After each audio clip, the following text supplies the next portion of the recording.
रविवार को महाराष्ट्र सरकार ने 3 लैंग्वेज पॉलिसी से जुड़े अपने संशोधित सरकारी आदेश को वापस ले लिया है। इसका मतलब यह है कि सरकार ने 16 और 17 अप्रैल को जारी अपने 2 आदेश रद्द कर दिए। कहा जा रहा है कि हिंदी को तीसरी भाषा के रूप में थोपे जाने के आरोपों के बीच बढ़ते विरोध के चलते सरकार ने ये कदम उठाया। बता दें कि सरकार के इस आदेश के खिलाफ विपक्ष लगातार विरोध कर रहा था।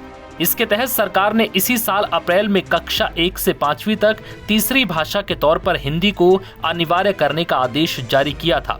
महाराष्ट्र के मुख्यमंत्री देवेंद्र फडणवीस ने बताया कि यह निर्णय राज्य मंत्रिमंडल की बैठक में लिया गया।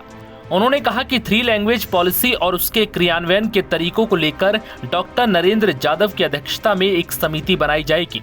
इस समिति की रिपोर्ट आने के बाद ही नीति लागू की जाएगी। सीएम फडणवीस ने यह स्पष्ट किया कि जब तक समिति की सिफारिशें नहीं आती तब तक 3 लैंग्वेज पॉलिसी से संबंधित दोनों जीआर रद्द किए जा रहे हैं। उन्होंने कहा कि हमारे लिए मराठी भाषा ही केंद्र बिंदु है।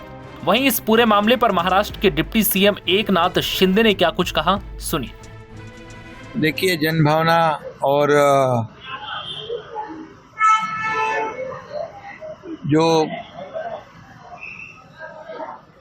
यहाँ पर विद्यार्थियों का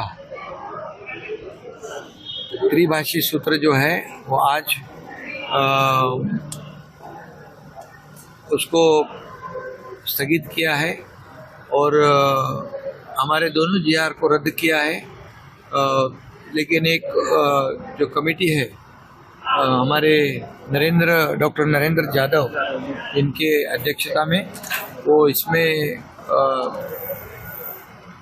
पूरी स्टडी करेगा और अपनी रिपोर्ट पेश करेगी।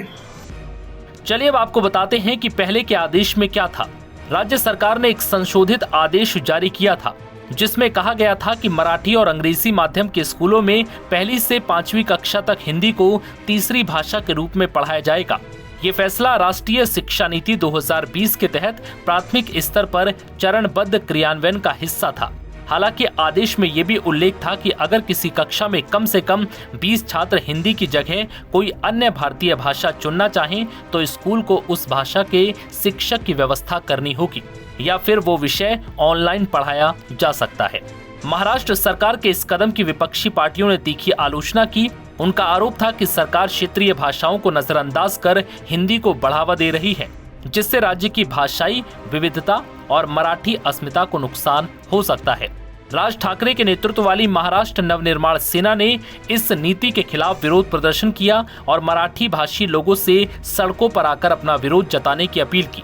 सरकार के इस फैसले के बाद महाराष्ट्र नवनिर्माण सेना के प्रमुख राज ठाकरे का बयान भी सामने आया।